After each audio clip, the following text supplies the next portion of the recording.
Hi there, welcome to this lecture. Before I show you how to communicate with the database in your Java application using Java code, we're going to set up the database with a sample data set. And I've provided you a small script to load the data into your database, and we're going to work through that right now. So first things first, we want to make sure that the database is running.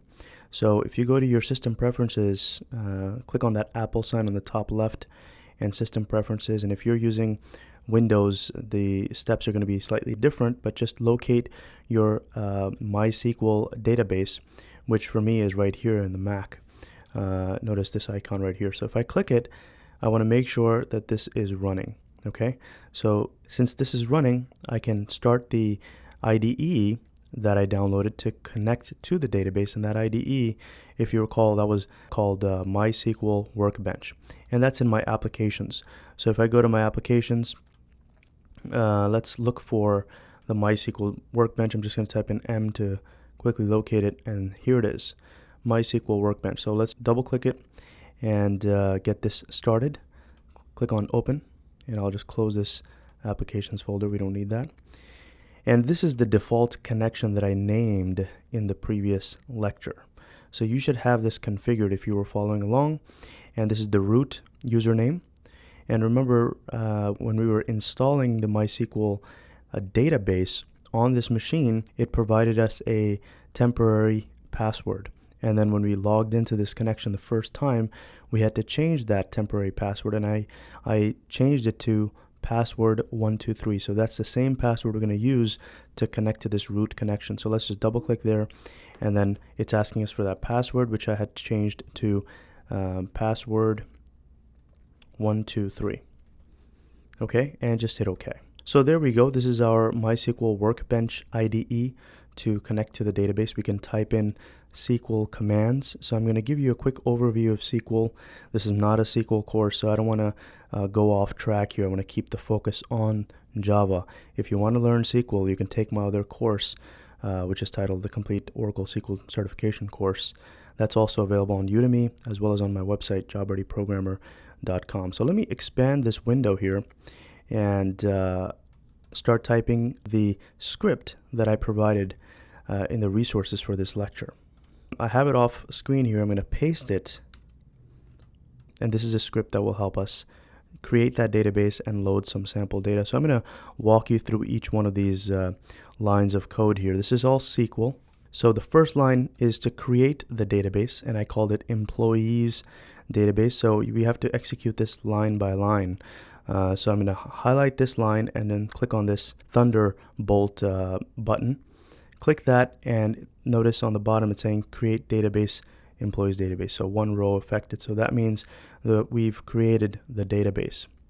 The next thing, we need to switch to using that database. So there's this command called use. So I'm going to highlight this line and then hit that same Thunderbolt button. Click on that, and that's going to execute that command. So now notice it's saying use employees database. So now we've switched over to using this employees database. And let me actually increase the size of this font. I don't know if you could see it in this video, but I'm going to increase it to 130%. You can click on this up and down arrow and change it to 130 or 140, whatever is viewable for you. So hopefully that's a bit clearer. You could see the script. We already executed this line. I highlighted it, clicked on the Thunderbolt. Then I executed this line. I highlighted it, clicked on the Thunderbolt. So I'm going to highlight this and click on Thunderbolt, and notice that we've got a couple of databases here. We've got the information schema. This comes built in to MySQL. This is the database that we created, employees database. The MySQL database comes with the schema, performance schema, sys. These all come with the database except for this employees database that I just created. Okay, so just to make sure that we are in fact using, since I've already executed this use employees database line, I want to make sure that we are using this database. So how do we check that? There's a command, and I'm just going to type that up here. You type in select database, and it's sort of like a method. So we have the open close parentheses there. So highlight this line. Notice that we're highlighting line by line.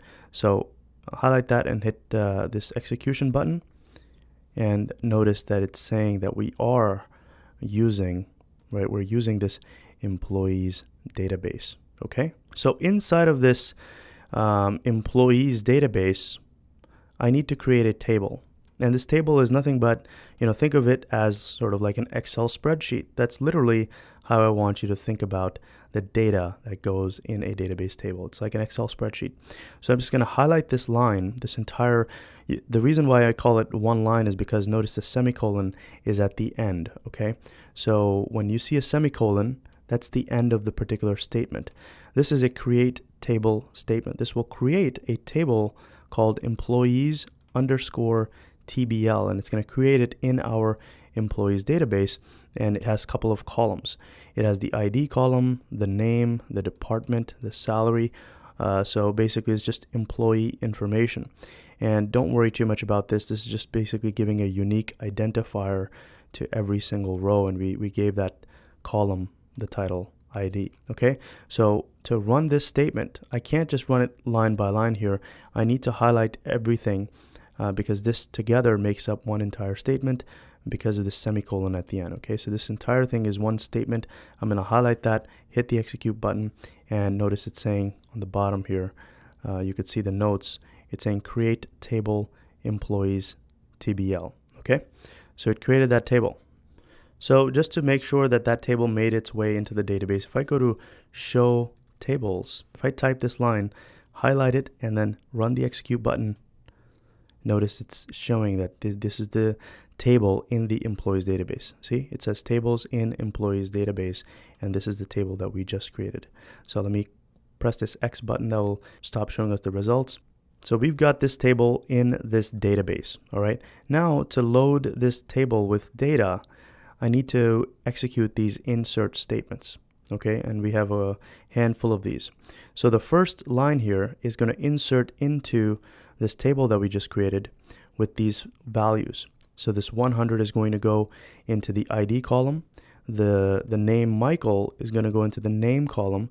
The department sales is going to go in the department column, and this number 5,500, the salary, is going to go into the salaries column. So notice it's sequentially ordered. So we're going to execute this one by one. So let's highlight this first line, hit the execute button, and there we go. It says insert into employees table values, blah, blah, blah. Okay, so it inserted those. The next line, I'm going to highlight this and execute this line. So let's just hit the execute button. And there we go. That line was also inserted. Now, you might be wondering, what if we have hundreds of lines?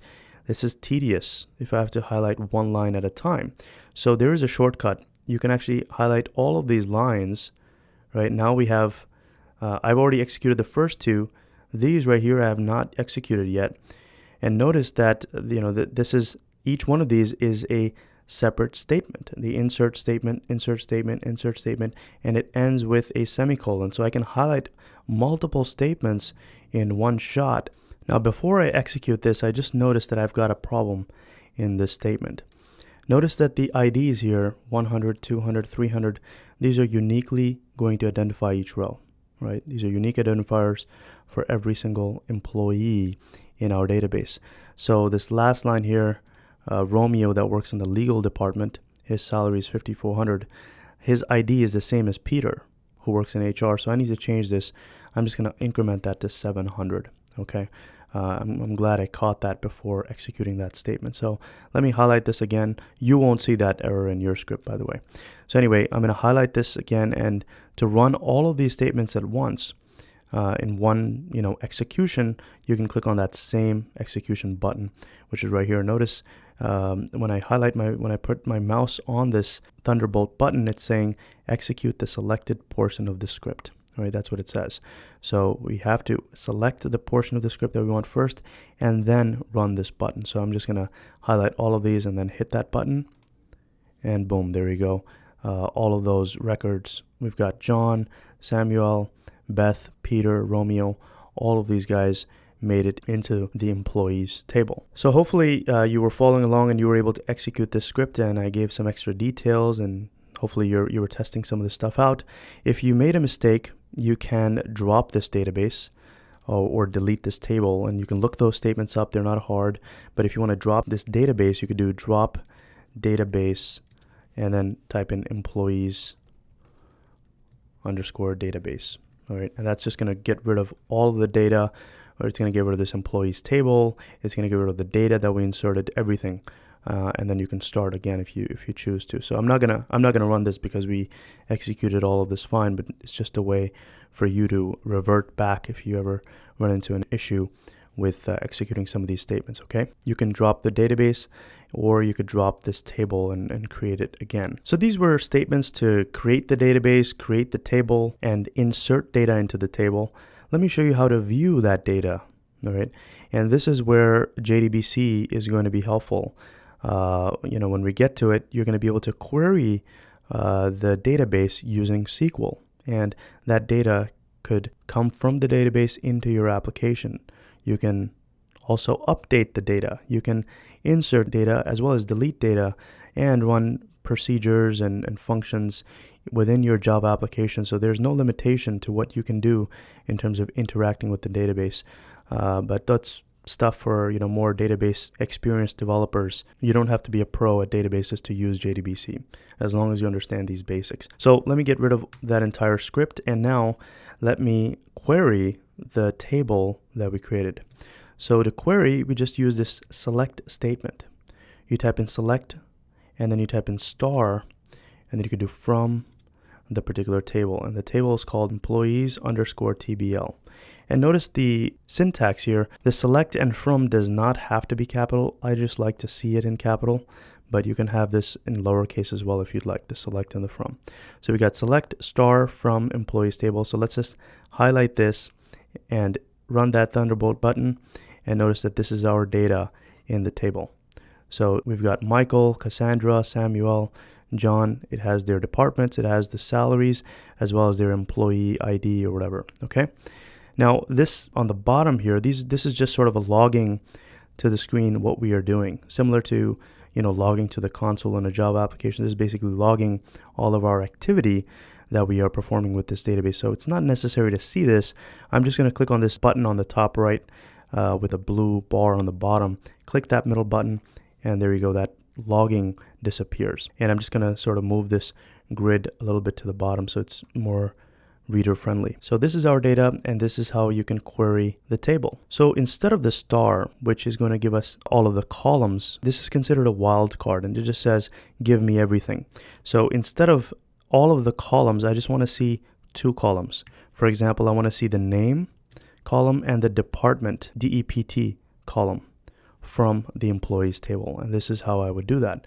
So select name department from employees table. So let's just highlight this and hit the Thunderbolt button, and boom, notice that we only see the name column and the department column. If I want to see the salary, I could add that to the column list as well. So now highlight this, hit run, and whoops, the sal column does not exist. I believe it was called salary.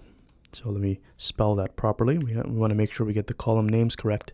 So now let's highlight this and hit the execute, and now we get the salary column as well. Okay, and this logging thing popped up again. I'm just gonna press this blue button in the middle so that we can get rid of that logging and see the actual data. Now if I want to get those employees that have a salary greater than 6,000, the statement for that would be select, and just to show you that it doesn't have to be capital select, I could have a lowercase select.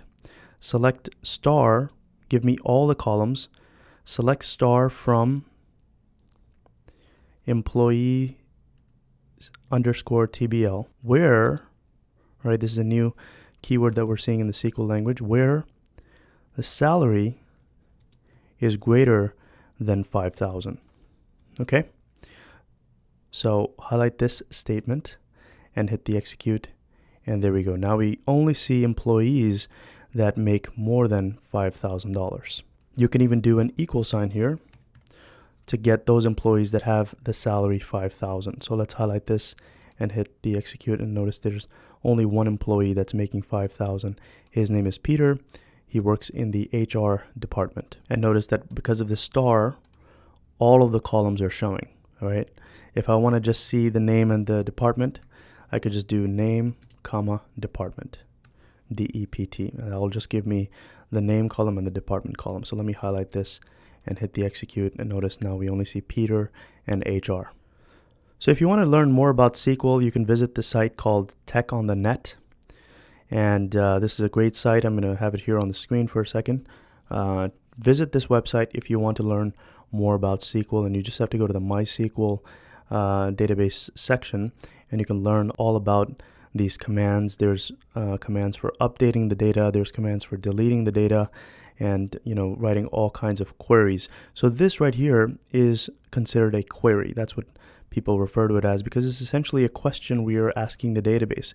We're saying which employees have salary that's equal to 1,000, and we give this command, we send that command to the database, and the database gives us back this result. This result is referred to as a result set, and this terminology is going to be more relevant when we get into the Java JDBC API. So this IDE, we're sending these commands through this IDE, and these commands are sent to the database, and the database returns that data as a result set, and that result set is displayed in this grid. So similar to this IDE, we can have a Java application that sends these kinds of queries to the database, and the database would have to respond with a similar kind of result set, and we could do whatever we want with that result set. And that's what JDBC allows us to do. It's a Java database connectivity API. You can use the Java language to communicate with the database, but you still need to know some SQL. All right, the basic SQL commands that I went over are enough for the remainder of this course, but if you want to explore more, you can check out the Tech on the Net website. But anyway, I'm going to wrap up this lecture. Hopefully you got your environment set up, you've got the data. In the next lecture, we're going to get into the JDBC API to have Java talk to the database. So thanks for watching. I'll see you in the next lecture.